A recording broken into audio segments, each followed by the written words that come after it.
Do you want more success, more growth, more results? Then it's time for the Boundless Success Accelerator from the Modern Observer Group. This isn't your average coaching program.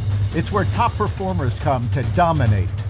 Weekly group sessions, on-demand coaching, a community that's got your back, and a power-packed library of tools to supercharge your business and career. No more excuses, no more waiting. Get in, level up, and start building the life you've been dreaming about. Visit us at modernobserver.com/boundlesssuccess to join today. Let's get you to the next level. We're here because free speech is under attack. We're here because people are being convinced that socialism works. We're here because people are being judged guilty until proven innocent.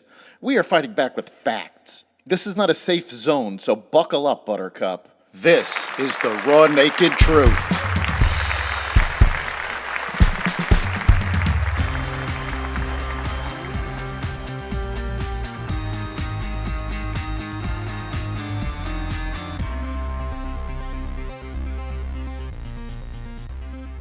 Biden authorizes Ukrainian strikes in Russia.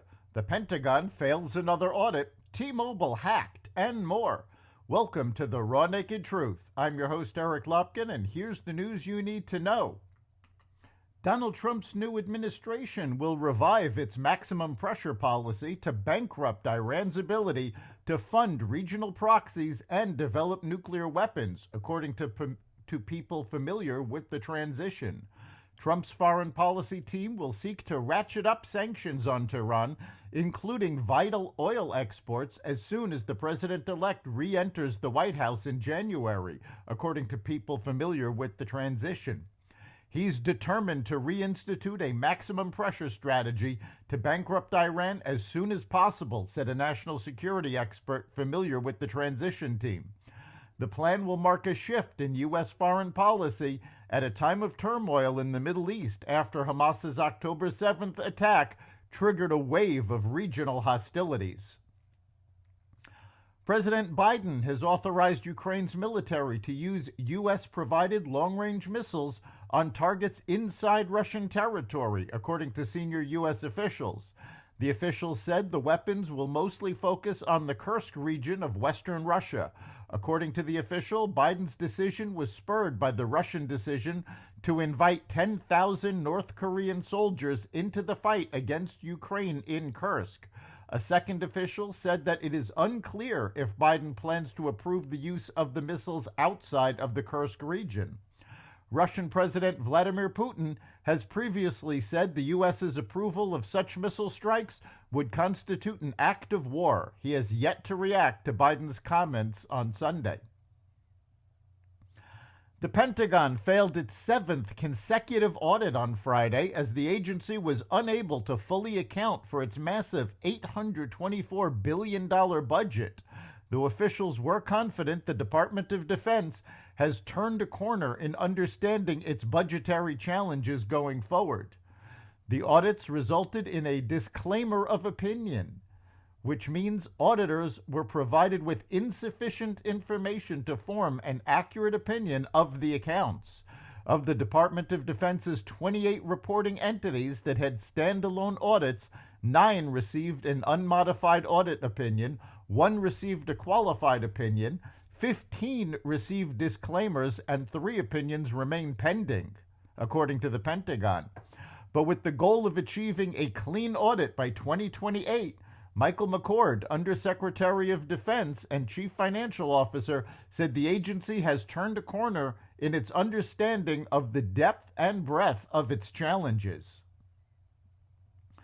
Chinese leader Xi Jinping on Saturday told President Biden that Beijing remains committed to stable relations with the U.S., an expression of hope for continuity in ties before Donald Trump returns to the Oval Office in the midst of a promise to squeeze Beijing over trade. Before their meeting in Lima, Xi expressed his readiness to work with the new administration. China's goal of a stable, healthy, and sustainable China-U.S. relationship remains unchanged, he told Biden, speaking through an interpreter. China stressed the sentiment in a series of dispatches, quoting Xi, published by the government's official Xinhua news agency that reiterated the phrase "has not changed" 4 times in relation to bilateral ties. The Chinese leader told Biden the U.S. and China should interject certainty and positive energy into a turbulent world. Robert F. Kennedy Jr. has pledged to make sweeping changes to public health if he is confirmed as the nation's top health official. He might hit some roadblocks along the way. As Secretary of the Health and Human Services Department, Kennedy would oversee 13 operating divisions with more than 80,000 employees, including the Food and Drug Administration, National Institutes of Health, and the Centers for Disease Control and Prevention. The agencies set scientific standards and policies that are widely relied on by state and local authorities as well as international bodies. He would have the power to reshape and reorganize every single agency under his jurisdiction, said Lawrence Gostin, co-faculty director of the O'Neill Institute for National and Global Health Law at Georgetown University. T-Mobile's network was among the systems hacked in a damaging Chinese cyber espionage operation that successfully gained entry into multiple U.S. and international telecommunications companies, according to people familiar with the matter. The compromise of T-Mobile expands the list of known victims of a cyber espionage campaign by Chinese hackers dubbed Salt Typhoon that some U.S. officials consider to be historic and catastrophic in scope and severity. The Wall Street Journal previously reported in October that AT&T, Verizon, and Lumen Technologies were among the telecom companies that suffered an intrusion. Water desalination has become a multi-billion-dollar global enterprise.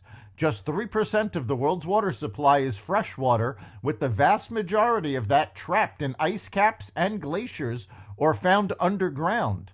The remaining accessible freshwater sources strain under the weight of growing demand, leaving government and utilities a handful of choices: better conservation, reuse, or desalination. Population growth, including in arid and drought-prone regions like the Gulf states and northern Africa, shows no sign of slowing down, driving massive investment in plants that can convert seawater. Over 20,000 plants already operate globally, and industrial facilities that rely on ultra-pure water, like semiconductor manufacturing, will add to the demand. Even electrification drives the desalination industry. An immense amount of fresh water is needed for mining lithium and other metals key to battery technologies. It's not growing because somehow there is more profit in desalination as a business, said Yoram Cohen, a professor and director of the Water Technology Research Center at UCLA. It's growing because there is a need for it. Conan O'Brien will host the next Oscars. The comedian and former late-night talk show host will MC the 97th Academy Awards in March, he announced on Friday.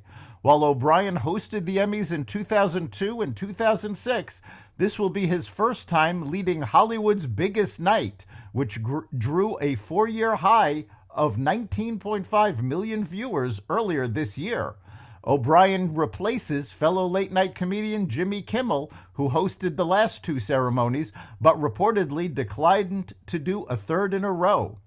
America demanded it, and now it's happening, O'Brien said in a statement. That's the Raw Naked Truth. You can catch every episode of the Raw Naked Truth at xvadio.com, the Apple Podcasts app, YouTube, Spotify, iHeartRadio, Audible, Amazon Music, Rumble, and other platforms that respect freedom of speech. We'll see you next time.